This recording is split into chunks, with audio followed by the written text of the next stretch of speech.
జనగామ జిల్లా అయితే రాజా స్టేషన్ గన్పూర్ నుంచి సీనియర్ అవుతారు. కడియం శ్రీహరి ఉన్నా కూడా ఆయన నాన్ లోకలు ఇతర ప్రాంతం నుంచి వచ్చారు. అంతేనా స్థానికుడుగా నేనే సీనియర్ అవుతానని జనగామ జిల్లా చేసుకోవడంలో కూడా మీ స్వార్థం ఉందంటారు.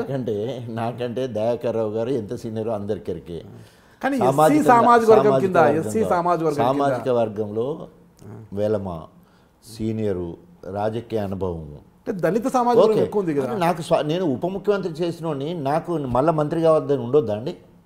మీరు ఎట్లాంటి సిల్లీ మంత్రి కావాలని కాదు, సీఎం కావాలని మీకు. ఓకే, అదే కేసీఆర్ గారు తృతీయ పెట్టి ఢిల్లీకి వెళ్ళిపోతే నేను దళితుల్లో నేనే కదా సీఎం, ఇంకా ఖచ్చితంగానే సీఎం అవుతానని అందుకే స్వామి భక్తిని ఎక్కువగా చూపిస్తున్నారు అన్నది. ఒకవేళ కనుక స్వామి భక్తి అనుకోండి, లేకపోతే విధేయత అనుకోండి, మీరు ఏ భక్తి అన్నా కూడా ఎవరు స్వామి భక్తిని తప్పు పట్టరండి. అసలు ఎవరు కూడా ప్రెస్ వాళ్ళు కూడా పట్టరు.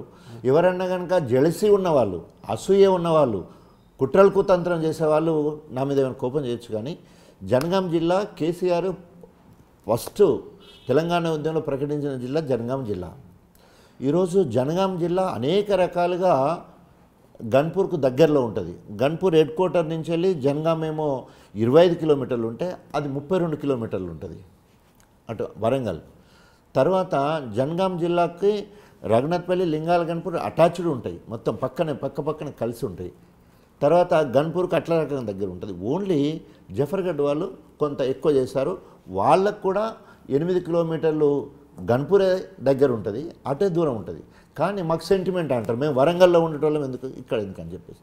ఈరోజు జనగాం జిల్లాలో పాలన చేసిన గతంలో చరిత్ర తీసుకుంటే రాజుల పాలన చేసిన నియోజకవర్గం గణపురం, ఉద్యమం చేసిన నియోజకవర్గాలు పాలకుర్తి, జనగాం. ఎట్లా అంటే సర్దార్ పాపన్న కిలాషాపూర్లో 360 సంవత్సరాల కింద 38 సంవత్సరాలు పాలన చేసిండు, రాజధాని కిలాషాపూర్. తాటికొండ వాళ్ళ అమ్మగారు అక్కడ దర్బారు, అక్కడ కోట. సో ఆ రకంగా పాలన చేసిన చరిత్ర గన్పూర్కున్నది.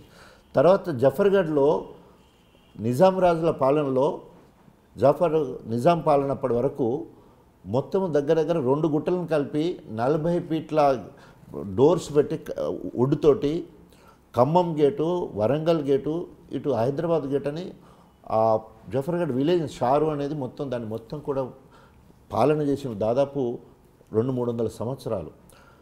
అట్లాంటి పాలన చేస్తే గన్పూర్కున్నది. దొడ్డి కొమరయ్య, సాకలైలమ్మ, బందగి వీళ్ళందరిదేమో తెలంగాణ రైతాంగ సాయుధ పోరాటం అమరులైన వాళ్ళంతా జనగాంకును ఇక్కడ ఉన్నారు. సో లింక్ ఎప్పుడు మొత్తం కూడా జనగాంతోనే లింక్ ఉన్నది. పాత జనగాం జిల్లా ఉన్నప్పటి కానీ ఇటు సైడ్ లింక్ ఉంది. అంతేకాకుండా కొత్త జిల్లా అవడంతో ఇవాళ ఇప్పుడు నేను చెప్పిన ఈ పురావస్తు నుంచి 9 కోట్ల రూపాయలు మంజూరైనవి. తర్వాత అనేక రకాలుగా ఈరోజు గన్పూర్కు ఇప్పుడు ఈ 3 నియోజకవర్గాలకు సంబంధించిన గోదావరి ఏదైతే దేవాదులు ఉందో ఈ 3 నియోజకవర్గాలకు సంబంధించిందే. ఎక్కువ ప్రాంతము, ఎక్కువ పంట, ఎక్కువ పారకం ఎక్కడుందంటే గణపురము, జనగాము, పాలకుర్తి. ఆ రకంగా మాకు రివ్యూ చేసుకోవడం చాలా ఈజీగా ఉండే కార్యక్రమం ఉన్నది. తర్వాత ఈరోజు జనగాం వరంగల్లో ఉన్న మా ధర్మసారు వేలేకి ఏం జరగలే ఇప్పటివరకు.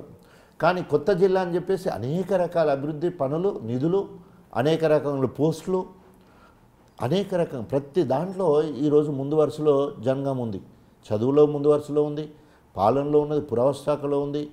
అనేక డిస్ట్రిక్ట్ రికార్డ్స్ సృష్టించింది వరంగల్ నుంచి లేవు. కరేటలో మహిళలందరితో చేసే కార్యక్రమం కావచ్చు, ఇట్లాంటి అనేక రికార్డులన్నీ కూడా జనగాం నుండి వచ్చినాయి. సో ఎప్పుడైనా కూడా అది కోరుకోవడానికి కారణం ఏంటంటే I want to remain in the history. Ambedkar గారు చిన్న రాష్ట్రాలు అభివృద్ధికి సోపానాలు అన్నారు. ఆ లక్ష్యంతో ఆర్టికల్ 3 ప్రకారం మనం తెలంగాణ రాష్ట్రాన్ని సాధించుకున్నాం. తెలంగాణ రాష్ట్రానికి చిన్న జిల్లాలు చేసుకున్నాం, చిన్న రెవెన్యూలు చేసుకున్నాం, చిన్న మండలాలు చేసుకున్నాం, రేపు చిన్న గ్రామాలు చేసుకోబోతున్నాం. ఒకటి పరిపాలనా సౌలభ్యత, రెండవది అందుబాటులో అధికారులు ఉండడం, మూడవది అభివృద్ధి జరగడం. సో వాళ్ళకు కూడా ఐడెంటిఫై అవుతుంది. 4, 5, 10 మంది అన్నదమ్ములు కలిసి ఉంటే ఎవడు పని చేస్తాడు, ఎవడే కొడతాడు, ఏ కోడలు ఎడిపోతుంది, ఏ కోడి కొడిపోతాడు, మనమల్ని ఏం చేస్తే ఎవరికి ఉండదు. ఏర్పాటు ఒక్కొక్కరు ఎంత మంచిగా బాగుపడతారో ఇది అంబేద్కర్ సిద్ధాంతం. సో ఆ రకంగా నేను అంబేద్కర్ వాదిని. ఆయన పెట్టిన భిక్ష, నేను ఉప ముఖ్యమంత్రి కావడం అనుకోండి, నేను డాక్టర్ కావడం అనుకోండి, ఈ స్థాయిలో ఉండడానికి అంబేద్కర్ గారు పెట్టిన భిక్ష. సో ఆయన ఆశయాలను ముందుకు తీసుకుపోవడంలో ఆయన వారసుడిగా తప్పకుండా చిన్న రాష్ట్రాలు సపోర్ట్ చేసిన, ఆయన హిందూ కోడ్ బిల్లు తీసుకోవడానికి ఆయనే రాజీనామా చేస్తే తెలంగాణ కోసం నేను రాజీనామా చేస్తాను. తెలంగాణ వస్తారో రాదో తెలియదు. 2011లో నేను రాజీనామా చేసిన. 12లో ఎలక్షన్లు వచ్చినాయి. ఆయన కూడా తెలంగాణ వస్తారో రాదో తెలియదు, కానీ చరిత్రలో మిగిలిపోవాలనుకున్నాం. సో ఆ రకంగా రాజీనామా చేసిన. ఆనాడు తెలంగాణ రావడానికి కేంద్ర ప్రభుత్వం దిగి రావడానికి నన్ను ఉదాహరణగా కాంగ్రెస్ వాళ్ళు చెప్పే పరిస్థితి ఇయ్యక తప్పదు. మంచి మంచి మేధావులు గౌతములు, డాక్టర్ పోయిండు, అక్కడ సోనియా గాంధీ దగ్గర చర్చ కూడా జరిగింది. సో ఆ క్రమంలో మంచి పేరు వచ్చింది.